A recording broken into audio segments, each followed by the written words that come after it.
All right, and welcome back to the second episode of the week, where we are now going to go over a little inside analysis of the Liverpool and Spurs game that we both watched together.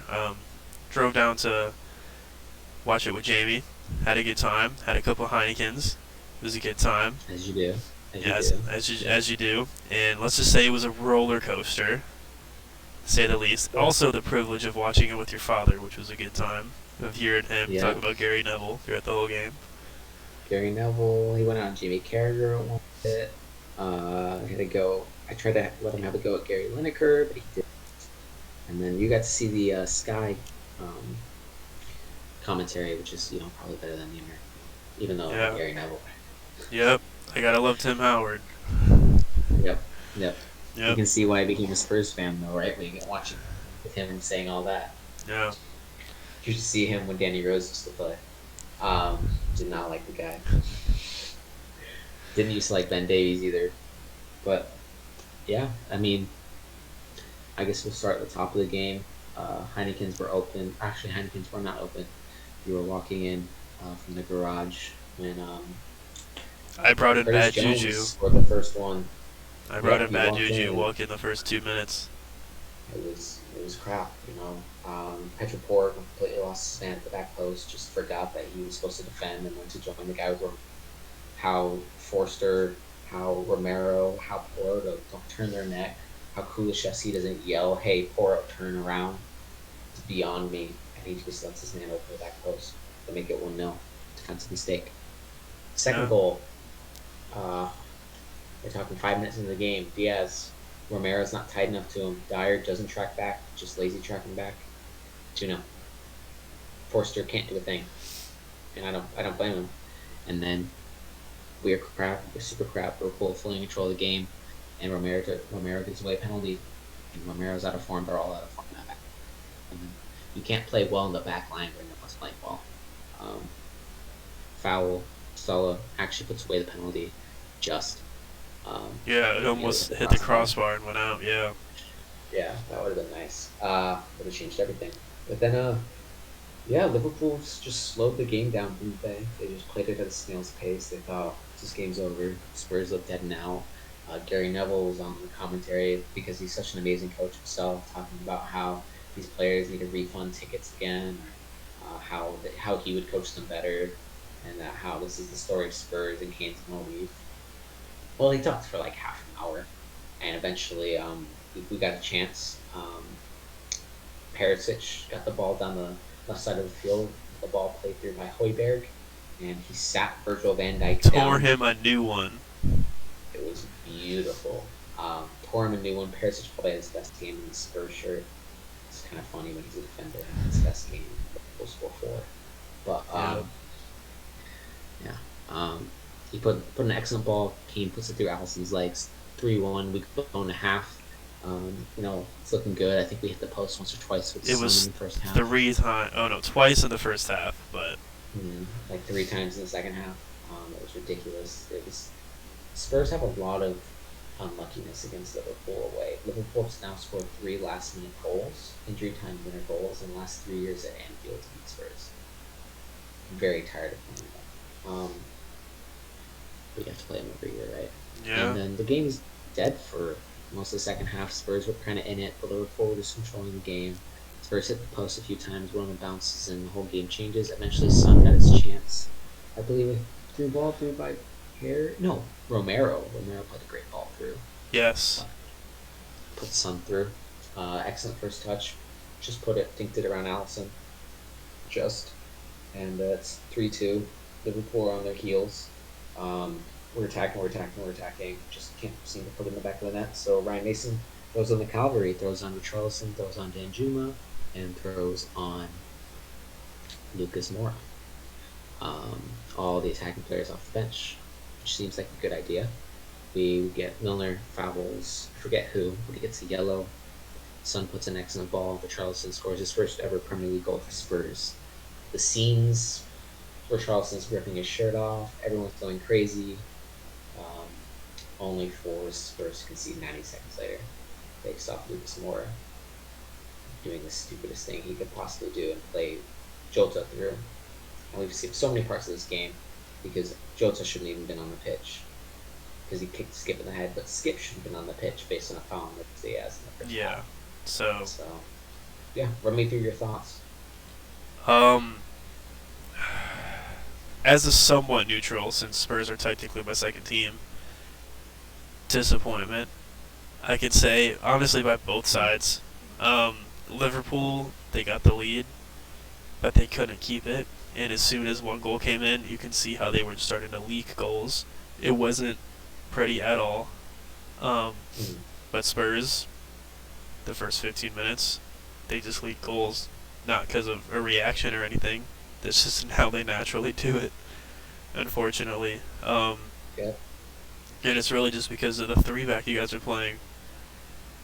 When you play against Luis Diaz, Mohamed Salah, Cody Gakpo, Darwin Núñez, Curtis Jones, Diego Jota. Diego Jota, yeah, and you have a And your three-back. And your wing backs are all Perisic. Yeah, that's why basically. they're right mid, left mid, wing. Yeah, they're not playing back, and all three of your center backs are out of form, not doing anything. It's disappointment, but your attack, that's something to look forward to. It's excitement through the attack, lackluster in the defense. And Liverpool is just a roller coaster of a season, and all I can say is Jurgen Klopp yelling at a referee and celebrating a goal and hurting his hamstring in the process defines their season. I feel. Yes, it does. So it's just crazy. I don't know what to take away other than it's just controversy, hope. Just define their seasons. Yeah, that's all it is. Yeah, I mean, I'm looking at the stats right now. Spurs had 32% possession. Liverpool had 68. But Spurs had 7 shots on target. Liverpool had 4. Liverpool scored 4 goals. It's just also one of those days where the luck needs to be on a team's side, right? And I think that Liverpool wrote their luck, and they usually do. They're a team that write their luck. I think there's some credit I need to give them there. But one of those days, one of those 3 sun shots going, right? Yeah. One of these days. One of the penalty shouts for Richarlison. Oh. The penalty shout for Richarlison. Yeah. Oh yeah, no idea how that wasn't given. Just Konate is like, oh, and then was it Trent? Who did Trent push in the back? Wasn't it like Højbjerg? Yeah. Yeah, it's never going to be given, but you just look at it. That game could have easily. It was a knife edge. Right? Could have easily gone the other way, but we brought on Lucas Moura, so we decided to do Spurs. Unfortunately, yeah. So, hey, you should start Lucas Moura against Leeds later on. I will say. I don't think Lucas Moura will get another for Spurs. You crazy to go out though against Leeds. It would. It definitely would. Yeah, but I think that sums up the season. I think Spurs are all dead but buried. Race at this point with Brighton having 7 games left to play and Liverpool in good form and other teams like Brighton. I said Brighton, Brentford, and who's the other one up there? Villa in great form. We might not be in Europe next year, and if we're not in Europe, there's a lot of players. But which, to be fair though, there does need to be a clean out. Yes, there anyway. does. It's almost what Arsenal did. They're back up at the top. Got to clean it out. Go sign James Maddison and go sign a whole new defense, and we'll be fine. Yeah. The attack is fine. Just keep those players. Just add James Maddison, one of the best attacks in the Prem, and just sign some Premier League level center backs. Go look at the relegated clubs. Don't look at Leeds. Maybe we'll take Wilbur. Maybe he can come off the bench for us when needed. He's our only hope in the defense, though. Yeah, well, if you're getting relegated, it's gone. Maybe he stays for a season. Look at Nottingham. Felipe. He's played for Madrid. Maybe him. Look at you can take Junior Firpo. He's played for Barcelona. No. No, we already have injury. But Junior Firpo, when he's on, man.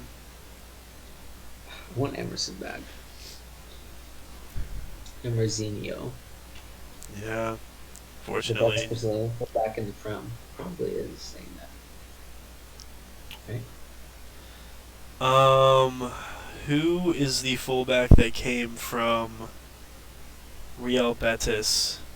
Is he Spanish? Is Alex Moreno Spanish? Yeah, he's Spanish. Okay, never mind. For some reason, I had thought he was Brazilian, but Well, Emerson used to play for Real Betis on loan, oh, Barcelona. Yeah, nice. he was at Barcelona for 2 months, and then they sold him to us. Maybe you can get Alex Moreno from Villa. We don't need him. We need Udogi, and we need pair Well, sell both of them. Get Alex Moreno. Can't stay healthy. and Perisic. Perisic is gone. Perisic is gone. Sorry, he is not good as a left wing back. Yeah, but keep him for good depth because he can play left wing back when necessary, but can also defend if needed. Than other wingers who play wing back. Lucas Moura cannot, Yeah. you know. So, and he's a good veteran presence. But yeah, this is just turning into Spurs all over again, aren't we? Liverpool did well. I'm not sure what's wrong with them. I don't think Trent going into the midfield is going to work. I was watching Sun Cam afterwards, after the game, and Son exploited that space time and time again, outside it inside of Konate, and that Perisic goal came from that side. Spurs are not Spurs. Sides are going to just attack that right side of the pool until they get a proper right back. Yeah. Yeah.